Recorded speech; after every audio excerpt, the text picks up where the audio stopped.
Hello. So for my podcast slash video project, I chose to talk about Tita and Rosara as the characters I will be analyzing. So as you know, Tita is the youngest daughter. She's subjected to basically following the traditions set into place by her family, especially her tyrannical mother. And because of this, she's not allowed to marry who she wants to, which in this case is Pedro, her lover. Um, and more so, like she's not allowed to marry until her mother dies, basically, because it's basically believed that she should take care of her mother for her whole life. Um, I think the idea of traditions like this relates to Antonio Gramsci's theory of cultural hegemony, just because the elites have basically all the power. They have a lot of influence on things such as values and beliefs. And this has a lasting impact on the periphery because it ingrains certain traditions and practices into the culture. In the beginning of the film, I noticed she perfectly represents the roles of a woman according to Mexican culture and society because she plays the cook basically. She cook like in a lot of the film she cooks food for her family.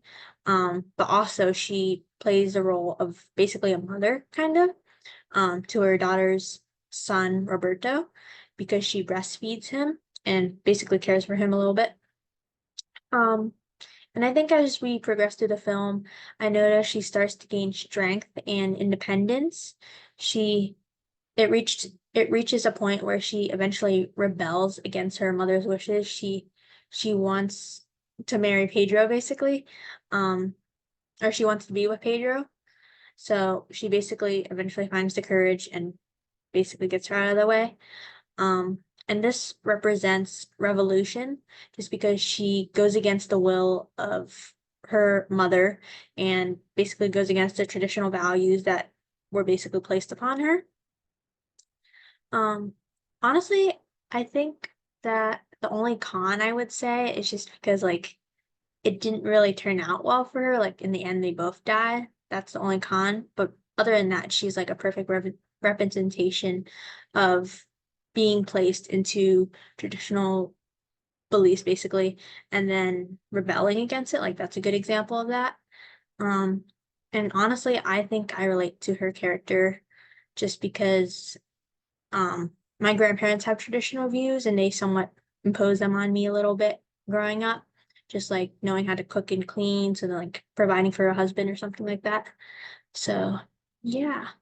But to add to that, that's also why I admire Tita, just because she found the courage to speak up and fight for what she wanted. In contrast, Rosara, the second daughter, who marries her lover, Pedro, I think she represents a really good contrast to Tita just because she basically is very docile and silent when it comes to her mother's demands. Because the whole time she basically gets married to Pedro and she has his children, even though he doesn't actually love her and he loves Tita. Um, I think the fact that she goes through with it might be because it's just easier maybe to follow what you're being told to do and not venturing out. Um, I think that would be the only con, just because she doesn't have much character development, I'd say, just because she doesn't really change or rebel and do what she wants to do. And throughout the whole film, she just follows her mom's wishes until she eventually she dies or passes away. Um, and I think I relate a little bit to her character too, just because sometimes it is easier, depending on the situation, of course, to just go along with what you're told. And I think that's the only thing I would say about her. So yeah.